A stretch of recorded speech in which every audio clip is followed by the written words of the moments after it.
დილო მშვიდობის მოგესალმებით კიდევ ერთხელ სტუმართან ერთად დავბრუნდით უკვე სტუდიაში და ჩვენი ძვირფასი დაანონსებული თემა, რომელსაც ველოდით მთელი გადაცემის განმავლობაში უნდა ვისაუბროთ სწორკვებაზე ბავშვებში და თუ რა რისკებთან არის და რა გართულებებთან არის დაკავშირებული ეს ყველაფერი. აღნიშნულ თემაზე ბატონი ყარამან ფაღავა პედიატრი შემოგვიერთდა. დილო მშვიდობის მადლობა პირველ რიგში სტუმრობისთვის და აქვე საუბრის დასაწყისში უნდა ვახსენოთ, რომ ბატონი ყარამან ფაღავა ახლახანს აირჩიეს საქართველოს მეცნიერებათა ეროვნული აკადემიის წევრ კორესპონდენტად და უნდა მივულოცოთ მას ეს ყველაფერი და კიდევ ერთხელ უღრმესი მადლობა უნდა გითხრათ სტუდიაში მობრძანებისთვის. დავიწყოთ პირველ რიგში განმარტებით, რა არის სწორი კვება და რა მნიშვნელობა აქვს მას ბავშვის ცხოვრებაში. სწორი კვება ეს გახლავთ ერთ-ერთი მთავარი ასე ვთქვათ ფაქტორი, წინაპირობა იმისათვის, რომ ჯანმრთელები ვიყოთ. მე ხშირად ვლაპარაკობ, ჯანმრთელობა არ უნდა იყოს თვითმისანი, მაგრამ იმისათვის, რომ ადამიანმა თავისი თვითრეალიზაცია მოახდინოს, უნდა იყოს ჯანმრთელი და ამისათვის სწორი კვებაა ძალიან საჭირო. მე უკვე ახლა ვლაპარაკობ, რომ კარგი კვება ეს არის სიამოვნების მომტანიც. ასაგებია ხო სიხარულის და სიამოვნების მომტანიც. ყველა ასაკშია მნიშვნელოვანი სწორი კვება და მაგალითად მალფანი იყო ძალიან ცნობილი პედიატრი, სხვათა შორის ამბობდა, რომ ქართველი ქალებიო, სოფლიოში ულამაზესი ქალები, იმიტომ არიან, რომ ბავშვებს ძუძუს აძლევდა. რა იცოდა, რომ ასე ხშირად არის, რომ ყოველ შემთხვევაში ასე ამბობდა და მალფანი ამბობდა, რომ ბავშვიო, ეს არის პრაქტიკულად საჭმლის მომნელებელი მილიო, ჩვილი ბავშვი. იმიტომ ძირითადი ელემენტი ასე ვთქვათ, სწრაფი განვითარებისა, კარგი განვითარებისა, ეს გახლავთ სწორი კვება. მე უკვე შემდეგი ასაკობრივი ჯგუფები მოდის უკვე საშუალო სკოლამდელი ასაკის და ყველა პერიოდში სწორ კვებას უაღრესად დიდი მნიშვნელობა აქვს. ოღონდ როგორ არის იცით, სწორ კვებას როცა ვლაპარაკობ, რა არის? რას ნიშნავს სწორი კვება? ეს არის მრავალსახოვანი, მრავალფეროვანი უნდა იყოს, მრავალფეროვანი, ათ ჭარბი რაოდენობით, ათ მცირე რაოდენობით. მიიღოს ისედაც კარგი საკვებია. ახლა კარგი საკვები ყველამ ვიცით, მაგრამ ზოგჯერ ვახერხებთ ამას, ზოგჯერ არ ვახერხებთ. ბრძანეთ რაღაცა შეკითხვა გინდოდათ? ბატონ ყარამან, ძალიან საინტერესო ფაქტორია, ბოლო პერიოდში ძალიან ბევრი ადამიანი უჩივის იმას, რომ პროდუქტები არ არის საკმარისად ხარისხიანი და არ შეიცავს იმ მინერალებსა და ნუტრიენტებით არ არის გაჯერებული, როგორც იყო ვთქვათ ადრე. პირადი გამოცდილებით შემიძლია აღვნიშნო, რომ ჩემს ჩვილ ბავშვზე, რომელსაც ვაძლევდი ხილს, ბოსტნეულს, ხორცეულს და ასე შემდეგ, სახლში, როდესაც ვუმზადებდი ამას, ძალიან აწუხებდა მუცლის ღრუს შებერილობა და ასე შემდეგ. ბევრი პრობლემის წინაშე დავდექით. როდესაც ვაძლევდი აფთიაქში დაფასოებულ, უკვე მზად მომზადებულ ხილს, ბოსტნეულსა თუ ხორცეულს, ამ შემთხვევაში არ აწუხებდა ეს ყველაფერი. რასთან არის დაკავშირებული ეს, როგორ შეგვიძლია განვსაზღვროთ და რა შეგვიძლია ვთქვათ და ვურჩიოთ მშობლებს, რომლებიც ვთქვათ ვერ ახერხებენ იმას, რომ ყოველთვის აფთიაქის საჭმელი შეიძინონ, ეს ძალიან დიდ ხარჯებთან არის რეალურად დაკავშირებული. აბსოლუტურად გეთანხმებით, ძვირია. ესვით, მაგრამ მაინც ჩემს გეტყვით, იცით, მე მაინც მიჩევნია და ვურჩევ მშობლებს და ყველაფერს, აი ნატურალური დაკონსერვირებული processed food ასე ეძახიან ხომ იცი, აი ეს ნაკლებად მიახავს. იმიტომ რაშია საქმე იცით, იმას იმდენ დამნამატი აქვს, რომ არ გაფუძდეს, ესა, ამიტომაც ახლა ბიზნესის წინააღმდეგ შეიძლება გამოსვლა, მაგრამ ისევ და ისევ ჯობია, რომ თვითონ ვერ აღედი ესა. მე რაშია საქმე იცით, ფასად როც უნდა გავითვალისწინოთ ძალიან ახლა მშობლებს ყველა დაკავებულია ალიქა საჩქაროდ მისცეს და ისა, მაგრამ მე ერთი ამბავიც არის იცით, რა გითხრათ, იცით, მე ძალიან უნდა ადამიანი შეჩეული უნდა იყოს იმ საკვებზე, შეჩეული არა მარტო პირადად, არამედ თაობების განმავლობაში. არსებობს ასეთი ცნება ხმელთაშუა ზღვის დიეტა. ჩვენ მაინც ხმელთაშუა ზღვის რეგიონს მივეკუთვნებით და უკვე ათასწლეულების განმავლობაში ამ საჭმელს ვჭამთ და ჩამოგიტვლით. რა შედის ხმელთ? პირველ რიგში ხორცი ცოტა ნაკლებად. თევზი მეტად სამწუხაროდ ჩვენი ხალხი საკმარისად არ მიესწრებს. ზღვის პროდუქტები ძალიან კარგია ძის ალერგიული პროდუქტიც არის თევზი არა, და ხოცი, ბავშვებში. არა, ძის ნაწარმი მაქსიმალურად განსაკუთრებით მაწონი. ესმის ისა. მერე თქვენ ხართ ჩემი ბატონი ხილი, ბოსტნეული, გოგრა, კვახი, ეს ძალიან სასწაული. შავი ქლიავი, ვისაც კუჭნაწლავი აწუხებს, ზეთიანი საჭმელი, აი ზეთსაც ნაკლებად მიესწრება. და ეხლა ბავშვებს არ ეხება და თუ მოსდილებზე ვილაპარაკებთ, მაშინ უკვე ღვინო, მაინც ჩვენ ღვინის, ასე ვთქვათ, მოყვარულები და დამფასებლები ვართ, მაგრამ ზომიერება, ყველაფერში ზომიერებაა საჭირო. თუ რაჯობია ქართულ ხილს. ბატონო ყარამან, ვიდრე იმ დაავადებებს შევეხებით, რაც შეიძლება შემდეგ უკვე განვითარდეს და ახლდეს თან არასწორ კვებას, რადგან აქ ხართ მინდა რომ რაღაცნაირად ეტაპებს მივყვეთ. ყველაზე გარდამტეხი, ერთ-ერთი გარდამტეხი არის ხოლმე 1 წლის ასაკი, როდესაც უკვე ეგრეთ წოდებულ საერთო სუფრას უნდა შემოუერთდეს ბავშვი, ხო? მანამდე მაინც უფრო ჩვენზეა დამოკიდებული, უფრო მარტივად ვაწვდით ეს აფთიაქის პროდუქტი იქნება თუ ჩვენი მომზადებული, მაგრამ 1 წლის ბავშვი უკვე, რომელიც იზრდება და რაღაცნაირად ნელ-ნელა უკვე თავის დამკვიდრების მომენტებიც არის და უერთდება მშობლების სუფრას და ასე შემდეგ, აი აქ როგორ უნდა მივაწოდოთ ეს ყველაფერი და რას უნდა მივაქციოთ ყურადღება? იცით ჩვენს არ მიყვარს სიტყვა რევოლუცია. რევოლუციური ძვები არ გვინდა, ევოლუცია ჩვენია თან და თანობით. ასეთი წესი არის. პირველი 6 თვე ბავშვმა უნდა ძუძუმი იყოს ხოლმე. როგორც ეს. მეორე 6 თვე ძუძუ და დამატებით საკვები. 1 წლის შემდეგ ძუძუ არის როგორც ჩასაკოკლოსინებელი. გასაგებია დემონსტრაციის. როგორც კამფეტივით არის და ზოგიერთი ბავშვი ძუძუს წოვს 3 წლამდე, 2 წლამდე, 4 ემოციოს ეს ძალიან სასიამოვნოა. ცხადია მისი ასე თქვა კვებითი ღირებულება ნაკლები არის, მაგრამ მაინც უნდა მივცეთ. ისევ და ისევ თანდათანობით გარკვეული წესები არის, ფაფები, ბოსტნეული სუფი და ერთი საერთო წესი არის, ერთბაშად არ უნდა მივცეთ. ცოტა უნდა მივცეთ. ცოტა უნდა მივცეთ. გესმით, ცოტა თანდათანობით და მერე ყველაფერი აიწყობა. ეხლა რაც შეეხება მერე მოსდილობის პერიოდში, აქ არის ეგრეთ წოდებული კვებითი პირამიდა. რას გულისხმობს კვებითი პირამიდა? წარმოიდგინეთ პირამიდა, პირველ სართულზე არის პურეული ბულღლეული, მეორე სართულზე ეს გახლავთ უკვე ხილი, ბოსტნეული, მესამე სართულზე არის ძის ნაწარმი, მეოთხე სართულზე თევზი და ხორცი და სულ ბოლო სართულზე არის ნამეტანი ცხიმიანი, ნამეტანი ტკბილი და რაღაცა. გასაგებია რომ პირველ სართულზე რაც არის და მეორე სართულზე ძირითადად უნდა ჭამოს.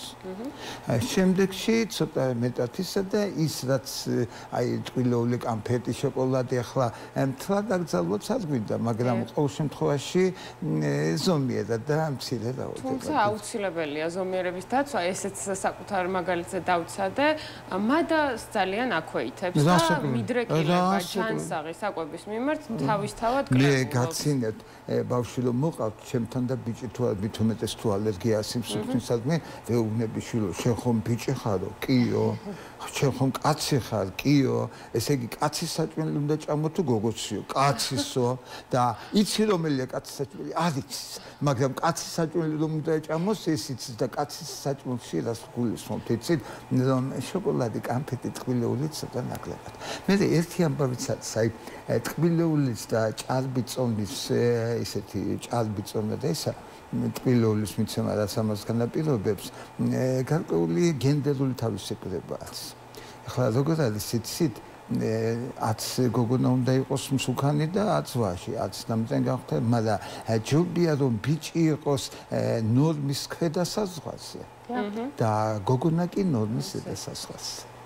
გასაგები ამას ენდოკრინული თავი გეტყვით რაშია საქმე. იმიტომ რომ ცოტა ზედასაწყოზე რომ არის გოგონა, იმას ცხიმი აქვს მეტი და ცხიმი საჭიროა. იმიტომ ცხიმი არის ერთ-ერთი მაპროდუცირებელი ესტროგენების, ქალის ჰორმონების. ბიჭსაც უნდა ზედმეტი ცხიმი. ხო მართალია. ამიტომაც ყველა ნორმალური უნდა იყოს, მაგრამ ბიჭიც ცოტათი მამაჩემი ამბობდა ნათელში ამყოფო ცნობილი პედიატრი იყო, ისიც ბიჭსა ნეკნები უნდა უჩანდეს. გესმით? გოგონაზე კი ცოტა უფრო მეტი. ხომ წარმოიდგინეთ აი ასეთი ნიუანსებიც არის. მაგრამ ისევ და ისევ ლაპარაკობ აი წონის ამბავი. საჩნელება ხდება. რაც ხაინეულნევა შეგვიძლია ერთი კითხვაც მექნება ქართული ეგრეთ წოდებული სცენი არის დაძალებაც, როდესაც ბავშვი არ იღებს ამა თუ იმ პროდუქტს. მიუხედავად ჩვენი მცდელობისა, ყველაფერს ვაკეთებთ ამისთვის, ამის მაგალითით მე ვარ პირადად ხან ლამაზად, ხან ისე ხან გარეთ, ხან სახლში, მაგრამ ნუ არ გამოდის, არ იღებს თუნდაც იმ საჭირო პროდუქტებს, რაც ვფიქრობთ, რომ ყოველდღიურად აუცილებელია.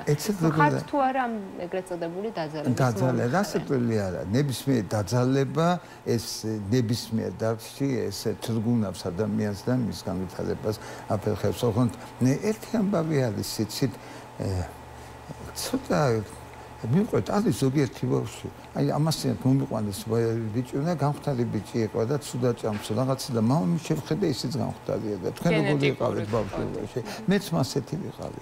არის ასე ვთქვათ გენეტიკური მიზეკილება და მეორე არის ოჯახური ჩობა. რატომღაც ხშირად ოჯახის წევრებს მიაჩნიან მშობლებს, ბებიებს, ბაბუებს, მიაჩნიან ბაბუები ნაკლებად. ამაში რომ ბავშვი უნდა ჭამდეს და მსუქანი უნდა იყოს და ესე. არა საჭირო გესმით. უნდა პეწიანი უნდა იყოს ნორმის ფარგლებში და ასე შემდეგ, მაგრამ არ უნდა იყოს ჭარბიწონის. და მე როგორ არის იცით, აი ჩულ ბავშვებსკენაც მოვწიელდები, არსებობს ეცნება ეს უფროს ბავშვებშიც და ჩულ ბავშვებშიც ინდივიდუალური მიდგომები. როგორც კურნალობა, ასევე კვებაც, ეს უნდა იყოს ინდივიდუალური ასპექტებით ახსოვს. რა იგულისხმება, აი თუ ბავშვი ალერგიული არის, ეხლა დედამ თუ ძუძუზე არის ალერგიული საკვები არ უნდა ჭამოს და ისა. თუ ფორმულას აძლევენ, მაშინ ისეთი ფორმულა, რომელიც ანტიალერგიული არის.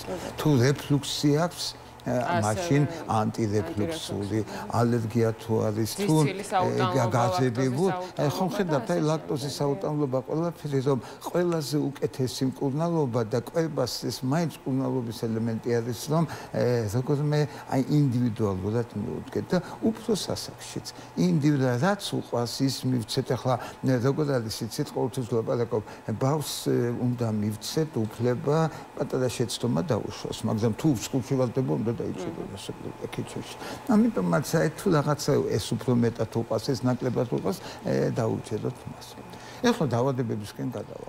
ხომ მე რასაკვირველია პედიატრი ვარ, ყველა პედიატრი მეტნაკლებად ნუტრიციოლოგი არის, იმიტომ ეს ძალიან, მაგრამ დაავადებები, უამრავი დაავადებები არის კვებასთან დაკავშირებული. ნუ ეხლა როგორ გითხარ, ჯერეთია რომ ეს დაავადებები არ განვითარდეს, უნდა დროულად ჭამდეს, რეგულარულად უნდა ჭამდეს და კარგ საჭმელს უნდა ეჭამდეს. ეხლა ისევ და ისევ ლაპარაკობ არ მინდა ეს აი კონსერვები რაღაცები კი გაჭირვება როცა არის და გეჩქარება და რაღაცა შეიძლება მაგრამ ისევ ჯობია ახალი საკვები ცოცხლე მე მესმის ეხლა დედები შეიძლება და მეთანხმები იმიტომ მეჩქარება სამსახურში ერთი მეორე სწრაფი გაკეთება მაგრამ ესეც ეხლა რა დაავადებებია ხშირი სახე არ უნდა გქონდეს რა თქმა უნდა ეხლა როგორც ზიგზაგი შეიძლება სასეირნოდ ყავს და არ მიხერხდება უცებ ზიგზაგი შეიძლება მაშინ ძირითადად პირველი სიმსუქნე ჯერჩევაში მერე მომავალში ათეროსკლეროზი და ღვიძლის გაცხიმება ღვიძლის გაცხიმება აი ეს ჭარბიწონის ისე მეორე შეკრულობა გახდა შეკრულობა აი მოზარდი გოგონების დაახლოებით 1/13 და შემდგომ მატულობს კიდევაც შეკრულობით არის აწუხებს შეკრულობა და შეკრულობა პატარა ამბავი არ არის ჯერეთი რომ აწუხებს ეს ბუასილები რაღაცები მე სიზარღვებზე მოქმედებს ვენების გაგანიერება ისა და მე ესე ძალიან მნიშვნელოვანია შეკრულობის დროს ინდოლის კატოლი არის ისეთი ნივთიერებები რომელიც განავალში წარმოიქმნება და დიდხანს თუ იქნება ნაწლავში ის მე შეიწოვება და შხამავს ორგანიზმს ხომ წარმოიდგენიათ რა უნდა გავაკეთოთ ამისათვის პირველ რიგში ბოჭკოებით მდიდარი საკვები ბოჭკოები პექტინებით ბოჭკოებით მდიდარი საკვები სითხე დიდი რაოდენობით ბატონ ყარამან შეგვიძლია ჩამოვთვალოთ უშუალოდ დროები არის ამ დროს ყველაზე მეტად შეკრულობის დროს და ნაკლებად სასურველია და რა მეტად სასურველია მაკარონი ბრინჯი ვერმიშელი კარტოფილის პიურე ჭარბი რაოდენობით და ჭარბად ბროწეული ეს ყველაფერი ხელს უწყობს შეკრულებას. ეხლა მეორე ეს გახლავთ კარგი რა არის. შავი ქლიავი. კი ბატონო. მაწონი. დილი შეგიძლიათ ნახევარი ჭიქა მაწონი, ნახევარი ჭიქა წყალი. ზეთიანი საჭმელი, ბოსნეული სუფი ყოველდღე. გესმით? აი ეს არის ის ძირითადი საკვები, რომელიც ეხლა წამალი მერე. წამალი თუ საჭიროა მერე, მაგრამ ჯერჯერობით კვებითი რეგულაცია და აი ამ კვებით რეგულაციას სულ ვეუბნები, ასე ვთქვათ, მსმენელს, მოსახლეობას და ეს რაც შეეხება შეკრულებას. ფაღადათის დროს იცით რა მარტო პირიქით იცვლება. პირიქით იქნება, მაგრამ კრემიანი ნამსხვრევი რაღაცეები ნაკლებად, მაგრამ ზოგჯერ აუტანლობა არის. საკვების აუტანლობა და ეხლა კვებას ნუ დავაბრალებთ ეს გენეტიკურიც არის, მაგრამ ცელიაკი არის ასეთი დაავადება. საკმარისად წინათ იშვიათ დაავადება გვეკონა და ეხლა აღმოჩნდა რომ 10 ისე იშვიათი არის. რომ ცელიაკი არის მოსახლეობის 1%-ს აქვს. და რა სიმპტომატიკა ახასიათებს? ცელიაკის სიმპტომები ეს არის ერთი ნაწალთა აშლილობები, საოცრად სუნიანი განავალი, ცუდად ვითარდება, ნუტრიციული დაავადებები. ნუტრიციული დაავადება ეს რას ნიშნავს, რომ შეწოვა არ ხდება იმ ნივთიერებების, რომელიც საჭიროა. და ამ ნუტრიციული დაავადებების გამოვლინება არის ანემია, არის ავიტამინოზი, არის კავიტამინის დეფიციტი, ავიტამინის დეფიციტი. აი ეს ყველაფერი აქედან არის. მერე შემდეგი მომენტი არის, როდესაც ბევრს საჭამს ადამიანი, მუცლიბერება, შეიძლება რეფლუქსი განვითარდეს და რეგულარულად უნდა ჭამოს. სხვათა შორის არის კვების ერთი კლასიკური მეთოდი დღეში 4-ჯერ 5-ჯერ ჭამოს, 3-ჯერ უნდა იკვებებოდეს ძირითადი კვება, 2 წახებსება.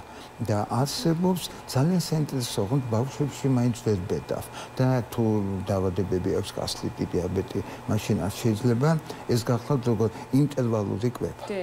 დღეში 6 საათი უნდა ჭამდეს და თამისის 6 საათი ჭამს დანარჩენი არის 6 საათი, მაგალითად 8 საათზე თუ შეჭამე პირველად, ბოლო კვება უნდა იყოს 4 საათზე ან 2 საათზე, მე აღარ უნდა ჭამოს, მაგრამ ეს თუ ჯამთელი არის. ეს რა ასაკიდან ბატონო? აი ბავშვებში ცოტა ვთხილობ. აი მოზარდებში კიდე შეიძლება.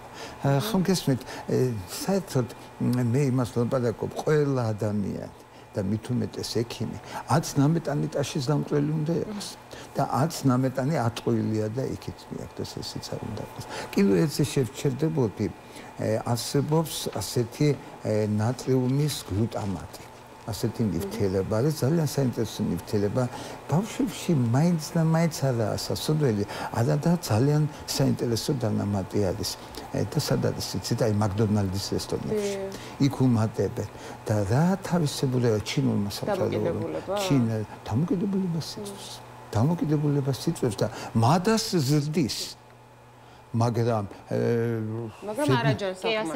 არაჯანსაღი როგორ მადა ისეთი მადა არის რომ საკმარისად უნდა მიიღო და ზედმეტი უნდა ჭამო და რესტორნებს და განსაკუთრებით მაკდონალდებს უყვართ რომ დამოკიდებულება ვითარდება. გესმით და ამიტომაც ითვლება რომ სიმსუქნის ხო ერთ-ერთი აი უკუჩინე დამოკიდებულება ხდება აი საჭმელზე დამოკიდებულება. ეხლა ზოგიერთი ადამიანი როცა ნერვიულობს მაშინ შეწყვეტავს ჭამას ხოლმე, მაგრამ ზოგიერთი პირიქით ჭამს. გესმით და თუ ამაზე არის ეს უკვე დამოკიდებული ხარ. ბრძანეთ ხო, მოკლედ ზომიერება შევაჯამოთ ხო ეს ყველაფერი და რაღაცნაირად შემაჯამებელი რჩევა ის მე თავში კი ვთქვი, მაგრამ ძალიან მნიშვნელოვანი ამბავი არის, რომ ალიქა ბავშვი არა ჭამს როგორ მოვიქცევთ რაღაცა და თითოეული საკვების მიღება დღესასწაულად უნდა გადაიქცეს. არა აქვს მნიშვნელობა რა საჭმელი იქნება როგორ. ხშირად ვეუბნები აი ბიჭისთან დაკავშირებით, აი აჭმს ბიჭი ხო? ნუ დღეში ერთხელ მაინც მოახერხეთ მამა გარბის სამსახურში მამასთან ერთად ჭამოს, რომ აი ჩემი კაცები ჭამენო და ეს უნდა იყოს სიხარულის მომდანი. საერთოდ უნდა ვეცადოთ, იცით, ოპტიმისტები ვიყოთ. კი, ყოველთვის არ გვაქვს ამის საშუალება და საბაბი და მისესი, მაგრამ უნდა ვეცადოთ და აი გემრიელად ოჯახი დღეში ერთხელ მაინც თუ ისაძლებს ერთად, ეს იქნება სიხარულის და ბედნიერების და ცხადია, კარგი საკვები. უღრმესი მადლობა უნდა გითხრათ საინტერესო საუბრისთვის და სტუმრობისთვის. შევახსენოთ მაყურებელს, ბატონი ყარამან ფაღავა პედიატრი გახლდათ დღეს ჩვენი სტუმარი და ვისაუბრეთ სწორ კვებაზე ბავშვებში.